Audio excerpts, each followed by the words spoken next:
সবাইকে জয় যিশু। প্রভু যিশু খ্রিস্টের শক্তিশালী নামে আমি আপনাদের প্রত্যেককে হৃদয় দিয়ে স্বাগত জানাচ্ছি আমার এই চ্যানেল জীবন্ত ঈশ্বরের মণ্ডলীতে। একমাত্র ঈশ্বরেরই গৌরব হোক, কেননা তিনিই সর্বসৃষ্টির মালিক, সর্বত্র বিরাজমান। হালেলুইয়া।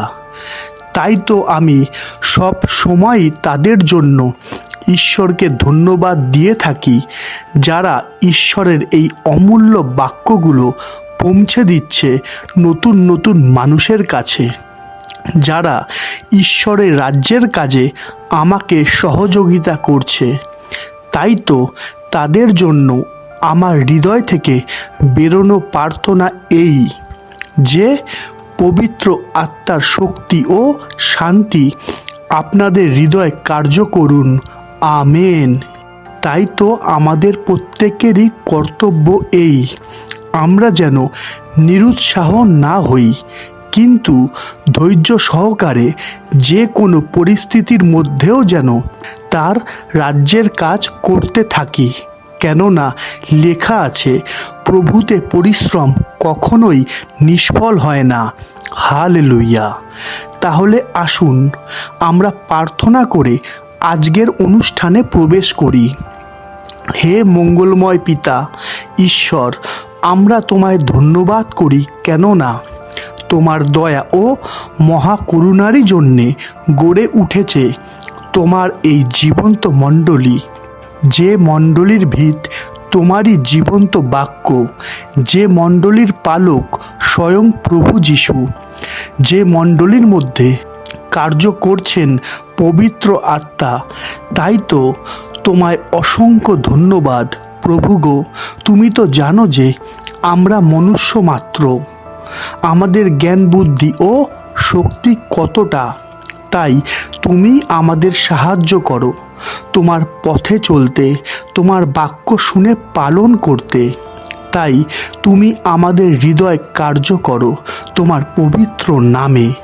এই মণ্ডলীর প্রত্যেকটা সন্তানদের হৃদয়গুলোকে তুমি গড়ে তোলো তোমার মন্দির রূপে, আর সেই মন্দির সাজিয়ে দাও তোমার জীবন্ত বাক্যে। এই মণ্ডলীর মধ্যে আর এই মণ্ডলীর প্রত্যেকটা সদস্যদের মধ্যে চলুক শুধুমাত্র তোমারই ইচ্ছা। এই প্রার্থনা আমি খ্রিস্ট যিশুর নামে চাইলাম। আমেন। আজকের বিষয় মজুরদের দৃষ্টান্ত। আমি আবারও বলছি, আজকের বিষয় মজুরদের দৃষ্টান্ত। আজকের বিষয়টা প্রভু যিশুর একটা দৃষ্টান্ত বা গল্প, যার দ্বারা তিনি মানব জাতিকে বুঝাতে চেয়েছেন যে সর্বশক্তিমান ঈশ্বর কতটা দয়ালু ও কিভাবে একটা মানুষ তার দয়া পাবে। তাই বিষয়টা আমাদের খুবই মনোযোগ দিয়ে শুনতে ও বুঝতে হবে। তাই আসুন প্রভু যিশু খ্রিস্টের শক্তিশালী নামে আমরা প্রবেশ করি ঈশ্বরের বাক্যের গভীরে। তাই হোক। আমেন। আমরা দেখি মথি 20 অধ্যায় 1 পদ।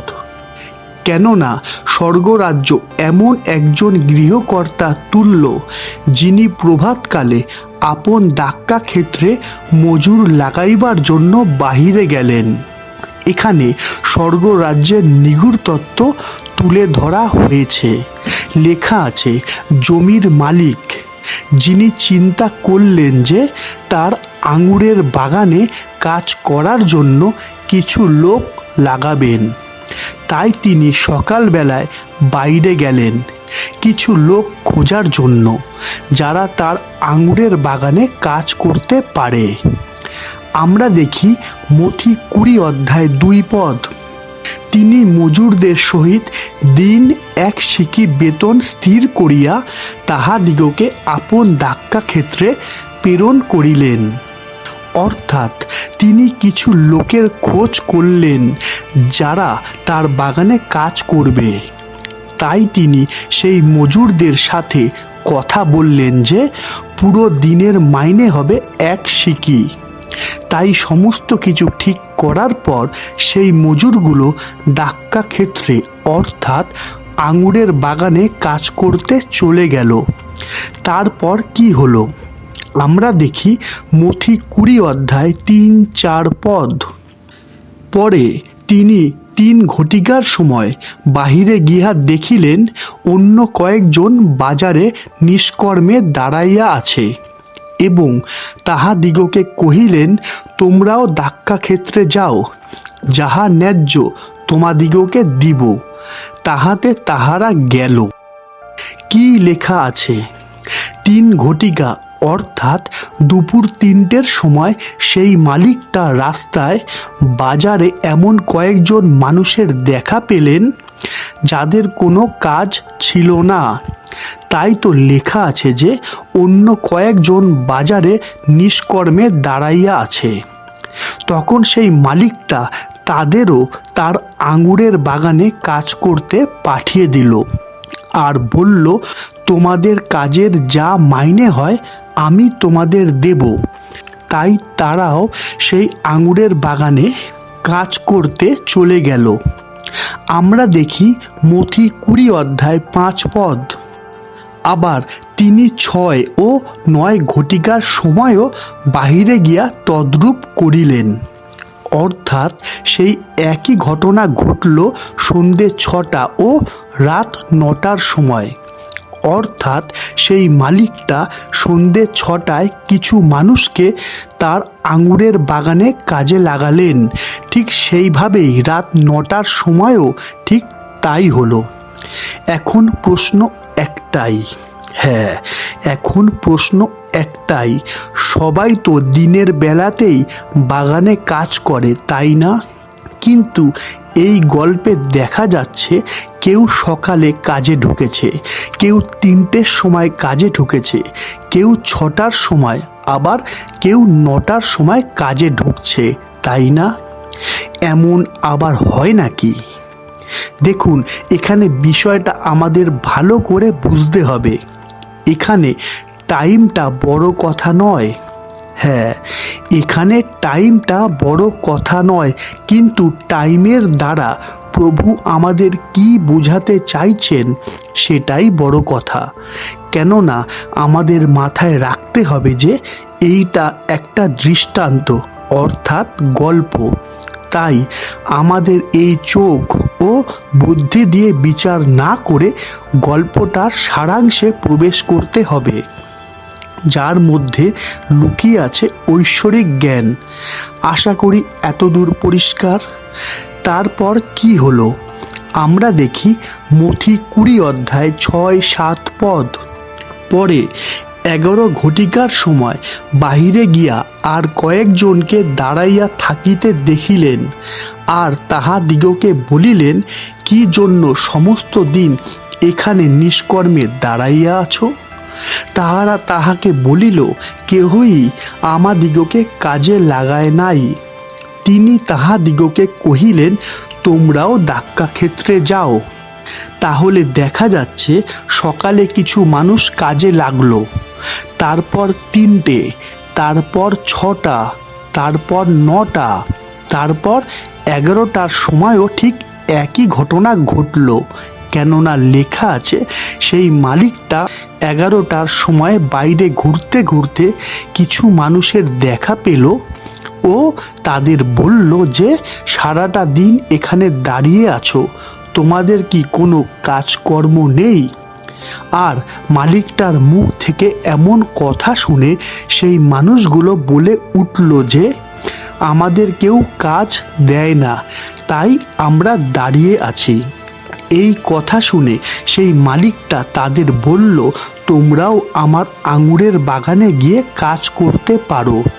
সেই শুনে সেই মানুষগুলো সেই আঙুরের বাগানে কাজ করতে চলে গেল।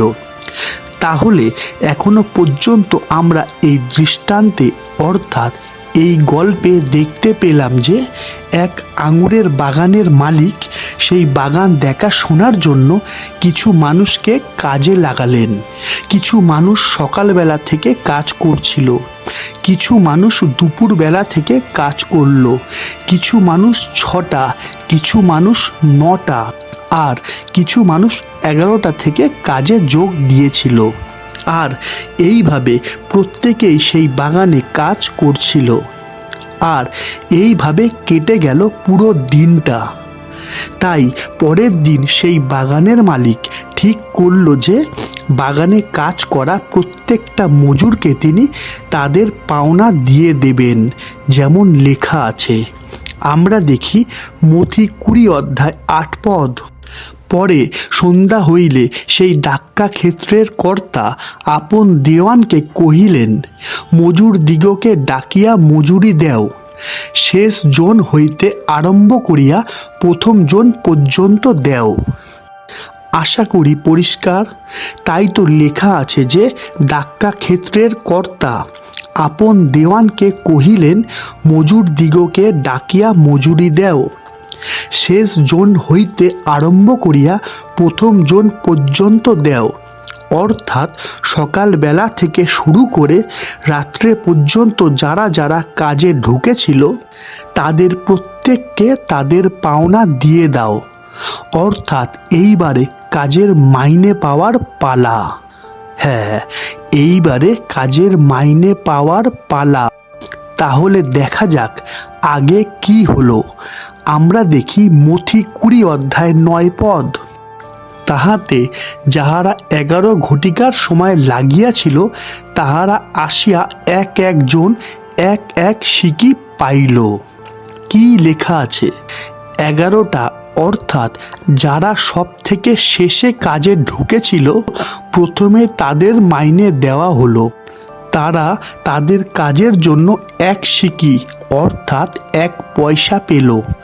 আর এই ঘটনা দেখে খুবই খুশি হলো সেই মানুষগুলো যারা একদম প্রথমে মানে সকালবেলা থেকে কাজ করছিল।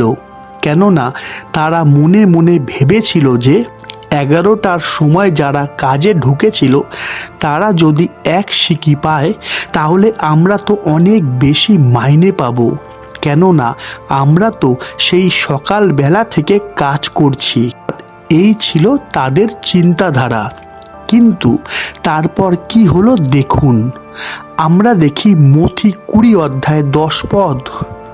পরে যাহারা প্রথমে লাগিয়াছিল তাহারা আসিয়া মনে করিল আমরা বেশি পাইব, কিন্তু তাহারাও এক এক সিকি পাইল। হ্যাঁ, কিন্তু তাহারাও এক এক সিকি পাইল। যা, সবগুলোই উলট পালট হয়ে গেল, তাই না? কেননা লেখা আছে যে যারা প্রথমে অর্থাৎ সকাল থেকে বাগানে কাজে ঢুকেছিল তারাও পেল সেই 1 সিকি, যা একদম শেষে কাজে ঢোকা মানুষদের দেওয়া হয়েছিল, তাই না? তাহলে এইবার তো ঝামেলা হবেই। হ্যাঁ, তাহলে তো এইবার ঝামেলা হবেই, তর্ক বিতর্ক হবেই, তাই না? আর হলো ঠিক তাই, যেমন লেখা আছে। আমরা দেখি মথি 20 অধ্যায় 11-12 পদ।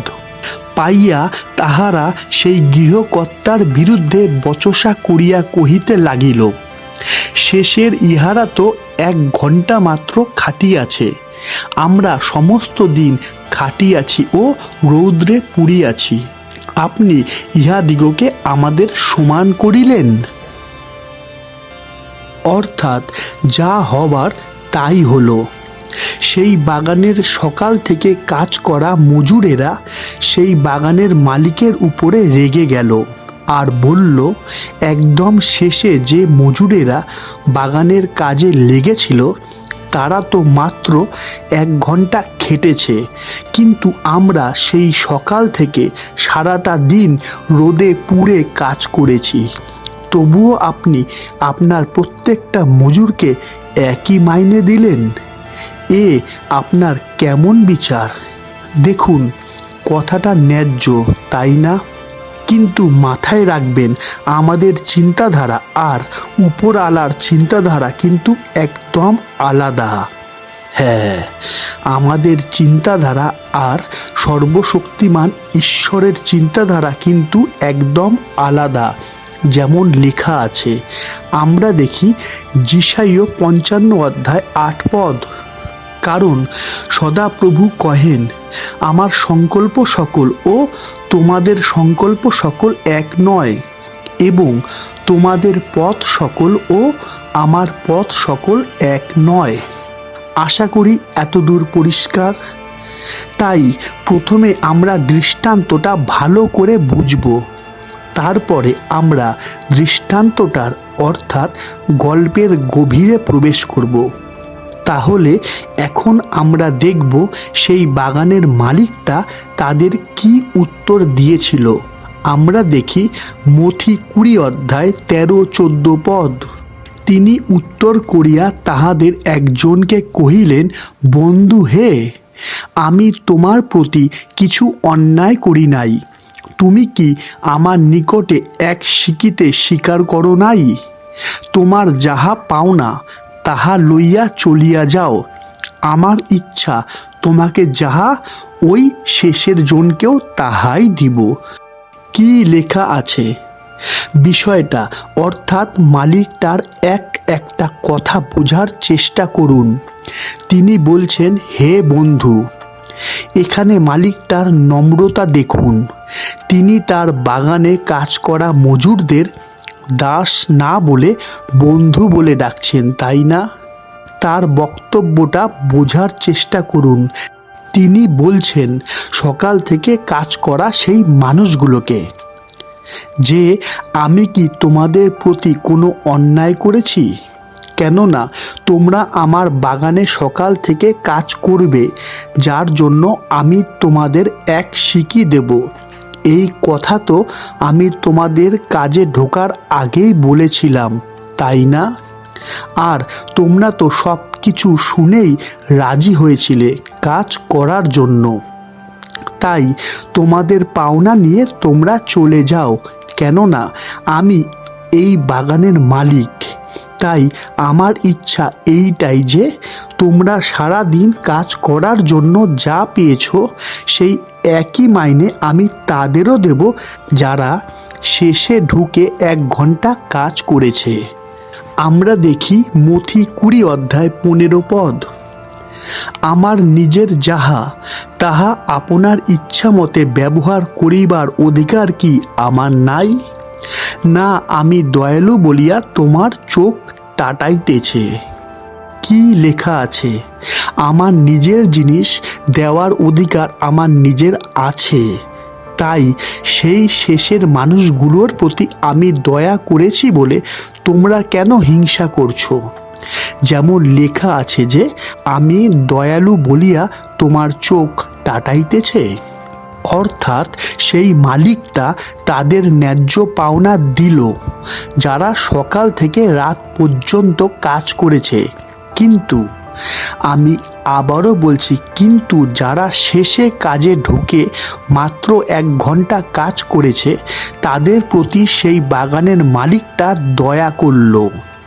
তাই তো তারাও সেই একই মাইনে পেল যা পাওয়ার কথা তাদের ছিল না, তাই না? তারপর আমরা দেখি এই দৃষ্টান্তের শেষ পদ। আমরা দেখি মথি 20 অধ্যায় 16 পদ। এই রূপে যাহারা শেষের তাহারা প্রথম হইবে, এবং যাহারা প্রথম তাহারা শেষে পড়িবে। কি লেখা আছে? এই রূপে অর্থাৎ এই ঘটনাই ঘটবে মানব জাতির সঙ্গে, যে যারা প্রথম তারা শেষে, আর যারা শেষে তারা প্রথম স্থানে উপস্থিত হবে। আর এখানেই এই দৃষ্টান্ত বা গল্পটা শেষ। আশা করি আমরা এই পুরো দৃষ্টান্তটা ভালো করে বুঝতে পেরেছি, তাই না? এইবারে আমরা প্রবেশ করব এই দৃষ্টান্তটার নিগূঢ় তত্ত্বে। আমরা বুঝব যে প্রভু যীশু এই দৃষ্টান্তের দ্বারা মানব জাতিকে কি শিক্ষা দিতে চেয়েছেন, ভবিষ্যতে কি হতে চলেছে, ঈশ্বরের পরিকল্পনা কি। তাই আসুন আমরা বিষয়টার প্রতি মনোযোগ দিই। দেখুন, আমি প্রথমেই বলেছিলাম যে এই দৃষ্টান্তের দ্বারা স্বর্গরাজ্যের নিগূঢ় তত্ত্ব তুলে ধরা হয়েছে। অর্থাৎ সেই স্বর্গরাজ্যের সিংহাসনে বসা সেই মহান ঈশ্বরের দয়া ও পরিকল্পনা প্রকাশ করা হয়েছে। দেখুন, বিষয়টা আমাদের দুই ভাগে বুঝতে হবে। হ্যাঁ, বিষয়টা আমাদের দুই ভাগে বুঝতে হবে। প্রথম ভাগ, আলাদা আলাদা সময়ের মানুষ কাজে ঢুকে একই মাইনে পেল। দ্বিতীয় ভাগ, যাহারা শেষের তাহারা প্রথম হইবে এবং যাহারা প্রথম তাহারা শেষে পড়িবে। তাই প্রথমে আমরা প্রথম ভাগটা নিয়ে বোঝার চেষ্টা করব। দেখুন, এই দৃষ্টান্তের মধ্যে আমরা দেখেছি সকাল থেকে কিছু মানুষ কাজ করে সেই মাইনেই পেয়েছিল যে মাইনে তাদেরও দেওয়া হয়েছিল যারা শেষে কাজে ঢুকে মাত্র 1 ঘন্টা কাজ করেছিল। অর্থাৎ প্রত্যেকটা মজুরি এক শিকি মাইনে পেয়েছিল, তাই না? অর্থাৎ যারা বেশি কষ্ট করেছিল তারাও এক শিকি, আর যারা কম কষ্ট করেছিল তারাও এক শিকি, তাই না? এখান থেকে আমরা কি শিখতে পারি? দেখুন, সেই বাগানের মালিকের নিগূঢ় তত্ত্ব হলো স্বয়ং ঈশ্বর, আর সেই বাগান হলো এই পৃথিবী। আমি আবারও বলছি, সেই বাগানের মালিকের নিগূঢ় তত্ত্ব হলো স্বয়ং ঈশ্বর, আর সেই বাগান হলো এই পৃথিবী, যেখানে আমাদের প্রত্যেককেই কার্য করতে হয় ও হবে। তবে এখানে আমাদের দৈনন্দিন কাজের কথা বলা হয়নি, কেননা এই দৃষ্টান্তে মালিকের আদেশে সেই দাসেরা কর্ম করেছিল। অর্থাৎ ঈশ্বরের আদেশে তার বাক্য পালন করার কথা বোঝানো হয়েছে। যেমন লেখা আছে, আমরা দেখি যাকব 2:26। বাস্তবিক যেমন আত্মাবিহীন দেহ মৃত, তেমনি কর্মবিহীন বিশ্বাসও মৃত। অর্থাৎ ঈশ্বরের একটা বাক্য কাজের দ্বারা পালন করে দেখানোর অর্থই হলো বিশ্বাস। তাই তো আমি বারবারই বলে থাকি যে মুখে ভাষণ মেরে কোনো লাভ নেই যে আমি বিশ্বাসী, আমি ঈশ্বরের সন্তান। আশা করি এতদূর পরিষ্কার। এইবারে আমরা জানব যে আলাদা আলাদা সময় কাজে ঢোকা মানুষ বলতে এখানে কি বোঝানো হয়েছে। দেখুন, ভালো করে বুঝবেন।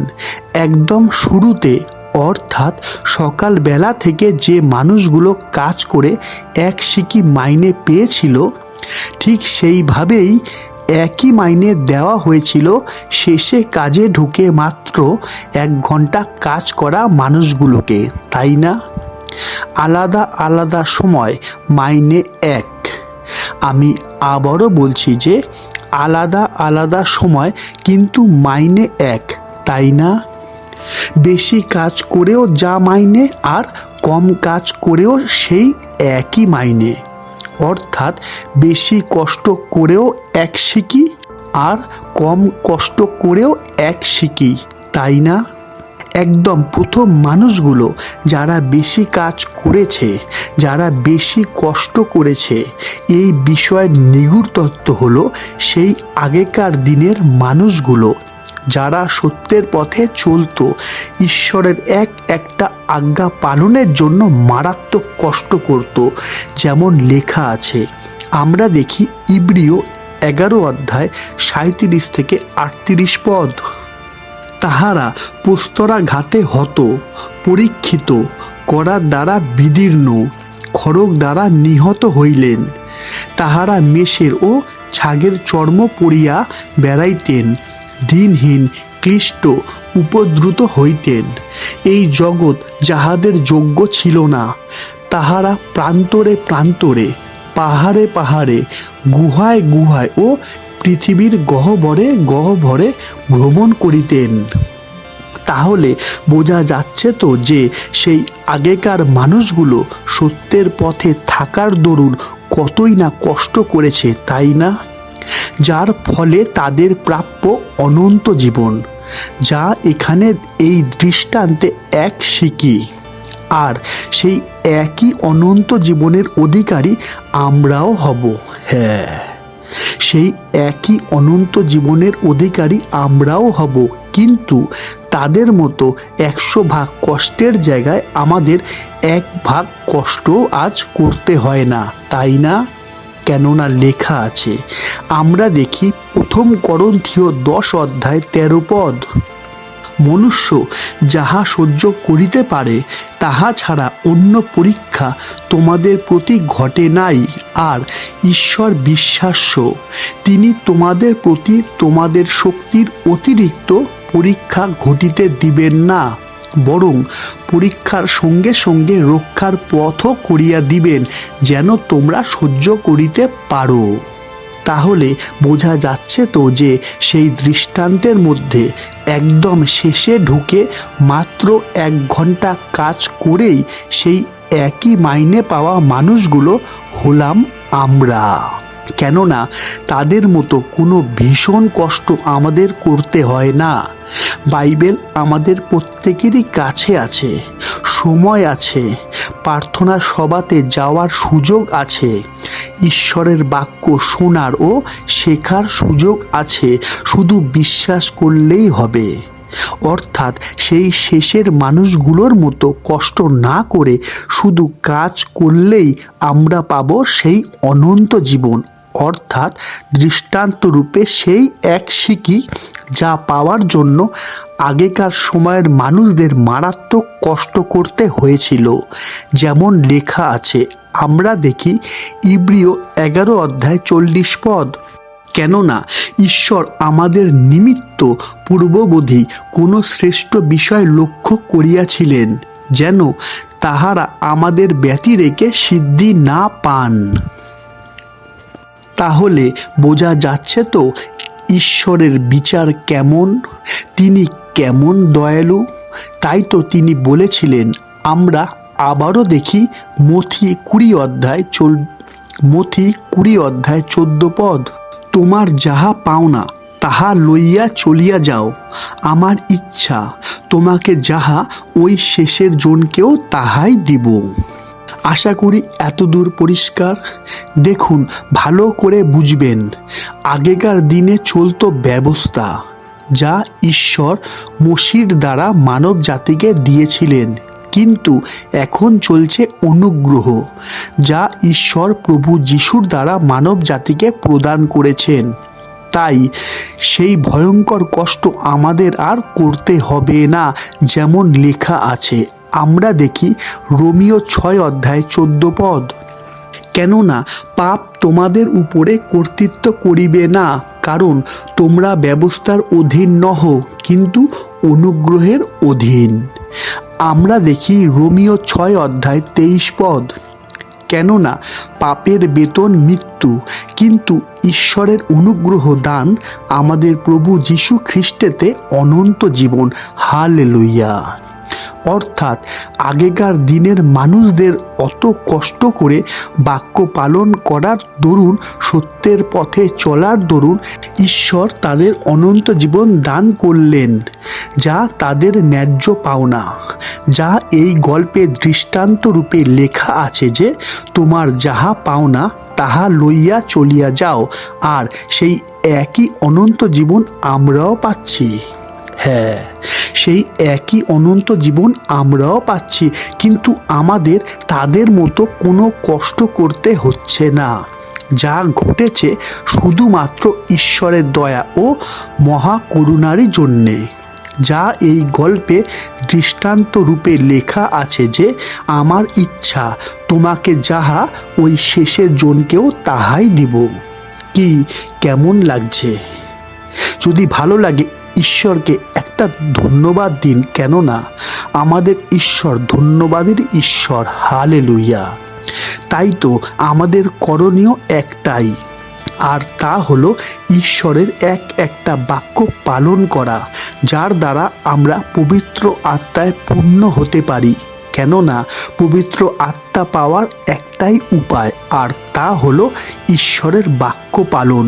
যেমন লেখা আছে, আমরা দেখি যোহন 14 অধ্যায় 15 থেকে 17 পদ, তোমরা যদি আমাকে প্রেম করো তবে আমার আজ্ঞা সকল পালন করিবে, আর আমি পিতার নিকটে নিবেদন করিব, এবং তিনি আর এক সহায় তোমাদিগকে দিবেন, যেন তিনি চিরকাল তোমাদের সঙ্গে থাকেন। তিনি সত্যের আত্মা। জগৎ তাহাকে গ্রহণ করিতে পারে না, কেননা সে তাহাকে দেখে না, তাহাকে জানেও না। তোমরা তাহাকে জানো, কারণ তিনি তোমাদের নিকটে অবস্থিতি করেন ও তোমাদের অন্তরে থাকিবেন।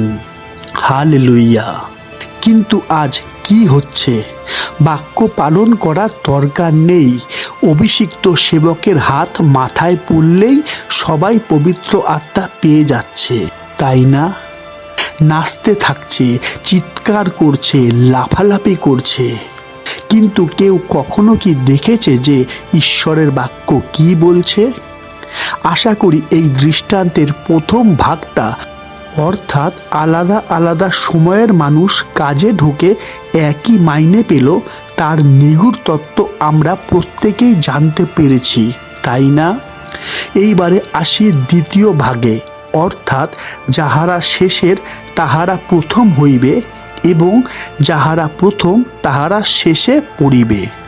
এই বাক্যের নিগূঢ় তত্ত্বে দেখুন, যারা যারা অনেক দিন ধরে, অর্থাৎ 10 বছর, 20 বছর, 30 বছর বা তারও বেশি এই পথে আছে, আর ঈশ্বরের বাক্য পালন না করেও, ঈশ্বরের ইচ্ছানুসারে জীবনযাপন না করেও তাদের মনোভাব যে তারা স্বর্গে যাবে, হ্যাঁ, তারা স্বর্গে যাবে, এইটা যে কতটাই ভুল তা বোঝার জন্যই প্রভু এখানে বলেছেন যে যাহারা প্রথম তাহারা শেষে পড়িবে।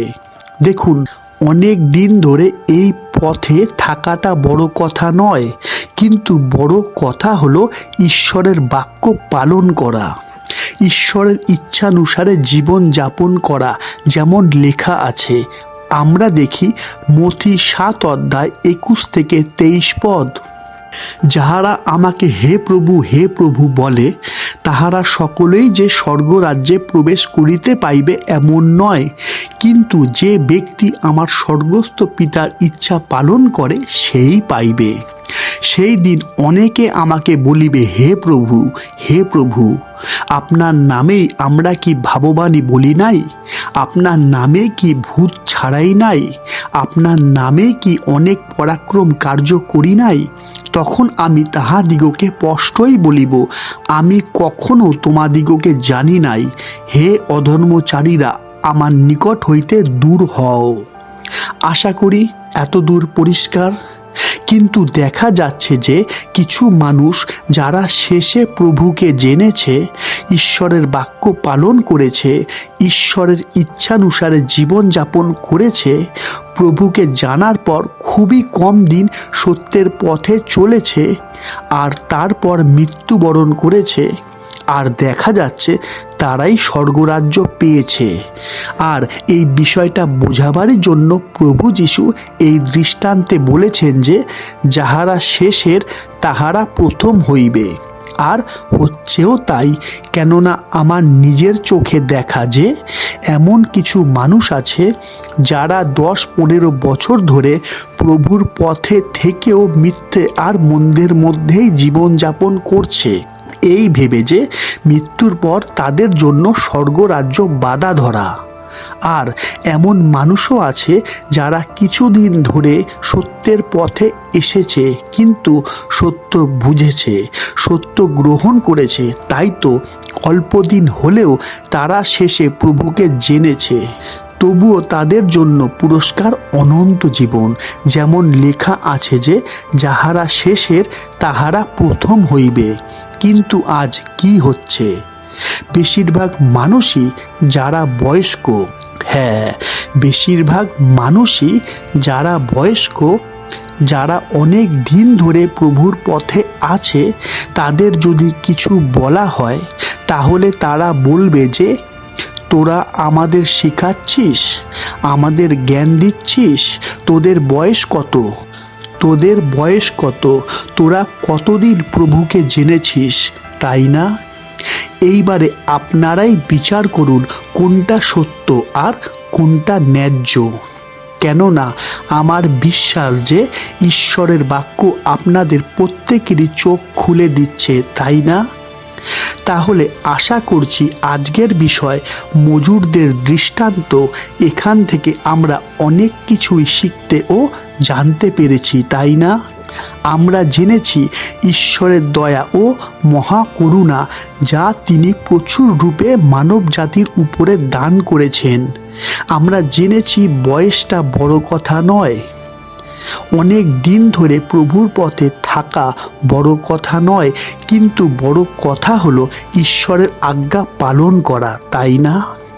কেননা ঈশ্বরই তার বাক্যের দ্বারা আমাদের চেতনা দিচ্ছে, এই বলে যে যাহারা শেষের তাহারা প্রথম হইবে এবং যাহারা প্রথম তাহারা শেষে পড়িবে। তাহলে এইবারে বুঝুন যে সেই একই দয়া প্রভু যিশুর ডান দিকে থাকা দস্যুটা পেয়েছিল, তাই না? কেননা সে সারা জীবন মিথ্যের মধ্যে থেকেও শেষ সময় সত্য গ্রহণ করলো, তাই তো সে স্বর্গরাজ্যে স্থান পেল। কিন্তু ভেবে দেখুন প্রভু যিশুর সেই শিষ্যের কথা, অর্থাৎ ইস্করিওতীয় জিহুদা, যে অতদিন প্রভুর সঙ্গে থেকেও সত্য জেনেও শেষে মিথ্যের মধ্যে চলে গেল ও নরকের অধিকারী হলো, তাই না? আমি আর কি বলবো, কেননা বলছে তো ঈশ্বরের বাক্য, তাই না? হালেলুয়া! ঈশ্বর প্রত্যেককে পরিবর্তন করুন ও চেতনা প্রদান করুন। আমেন। আজ এতটাই। আবার দেখা হবে ঈশ্বরের জীবন্ত বাণীর নতুন কোনো শিক্ষা নিয়ে। ততক্ষণ সবাইকে জয় যিশু, জয় যিশু, জয় যিশু।